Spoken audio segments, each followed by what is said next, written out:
Introduced in deck build pack Valiant Smashers, Centurion is a synchro archetype with monsters with the ability to turn themselves into continuous traps, allowing them to special summon themselves as well as synchro summon on the opponent's turn.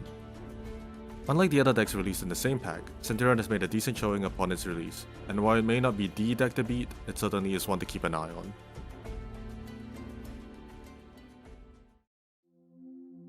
Getting into the list, we have the main monster of the deck, Centurion Primera. This is a level 4 light spellcaster tuner that if normal special summon can search for a Centurion card but prevents you from special summoning her for the rest of the turn. In addition, while she's treated as a continuous trap, level 5 or higher Centurion monsters you control can't be destroyed by card effects, and during the main phase she can special summon herself. Keep in mind that as traps are inherently quick effects, you can use these effects on your opponent's turn as well. Primera is the key card of the deck and currently our only tuner, so we want to get her into rotation as soon as possible. Luckily, we have plenty of ways to do so, including our next monster, Centurion Trudia. This level 4 Dark Pyro monster can place herself as well as another Centurion monster from your hand or deck into the spell and trap zone as a continuous trap, but prevents you from special summoning her for the rest of the turn. Just like Primera, she can also special summon herself if she's a trap, but this time she has the additional option to raise her level by 4, making her a level 8. Finally, we have Emit-6, a level 8 Earth Machine. Like the others, if it is treated as a continuous trap, it can special summon itself. During your opponent's turn, if it is in your hand or graveyard, it has the quick effect to target a Centurion monster you control to place into the spell and trap zone as a continuous trap and special summon itself. While it may not seem like much, this effect is essential to our resource loop, allowing us to tuck Trudia away in the spell and trap zone to ensure that we follow up in the next turn. For the rest of our monsters, we run a large package of hand traps: Maxi, Ash Blossom, Effect Veilers, and Nibiru. As for our spells and traps, we first have our fail spell, Stand Up Centurion. This fail spell cannot be destroyed while we control a Centurion monster card, including ones treated as traps. During the main phase, if it was activated this turn, you can send a card from your hand to the graveyard to place a Centurion monster from your deck into your spell and trap zone as a continuous trap. If a monster is special summoned, it allows us to synchro summon a monster using at least one Centurion monster, allowing us to synchro summon on our opponent's turn, which we will use to great effect. We next have our first quick play spell, Faith of Centurion. When activated, it allows us to place a Centurion monster from our hand or graveyard into the spell and trap zone as a continuous trap. In addition, if a Centurion synchro monster is summoned, we can banish Faith of Centurion from the graveyard to target and place a Centurion monster from our graveyard into the spell and trap zone as a continuous trap, giving us great recursion. Emblem of Oath is our other quick play spell, and it gives us great consistency, with the option to either place a Centurion monster from our deck into the spell or trap zone as a continuous trap, or set a Centurion spell or trap directly from our deck. As for our other spells, we have Bonfire, Pot of Desires, and Terraforming for more consistency, as well as Call by the Grave, Crossroad Designator, and Triple Tactics Talent to help us play through Interruption. For traps, we run a few more hand traps in Infinite Impermanence, as well as our archetypal counter trap, Truth Centurion, and Omni Negate that requires us to send a monster in our spell and trap zone to the graveyard as cost. For the extra deck, it's pretty straightforward. While we can make level 8 synchros, the bulk of our extra deck will be level 12s. Our main synchro monster is Centurion Legatia, a level 12 synchro monster that prevents your monsters with 2000 or less attack from being destroyed by battle. If special summoned, it draws a card and can destroy your opponent's monster with the highest attack. During the end phase, it can place a Centurion monster from our hand or graveyard into the spell or trap zone as a continuous trap, giving us a fantastic resource loop. The other main synchro we'll be making is the Crimson Dragon, which has a quick effect to target a level 7 or higher synchro monster on the field and shuffle itself into the extra deck to special summon a dragon synchro monster of the same level. This allows us to summon major threats like King Calamity for a backbreaking stun, Cosmic Blazer for a repeatable Omni Negate, and Red Supernova Dragon because I think he's fun. We also have other generic level 12s like Geomech Final Sigma and Super Heavy Samurai Overlord Masural, but they're rarely used. Finally, we of course can make Link monsters, but sometimes we can also make rank 4s and rank 8s, so run them by preference, as well as Typhon and Zeus, which are just generically good monsters.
As you can see, Centurion is an archetype with a very simple but effective game plan.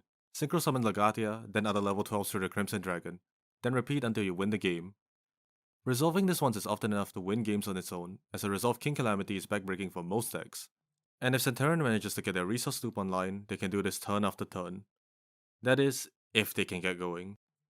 Centurion's linear nature unfortunately means that it's pretty clear when to interrupt them, and as they lack the ability to play through much interruption, if they get stopped at the right time, the player is usually out of luck. That being said, players have been experimenting with different techs to fix their deck's faults, with some players employing engines like Horus to help them play through interruption. And as this is still only the first wave of support, Centurion certainly is a deck to watch out for.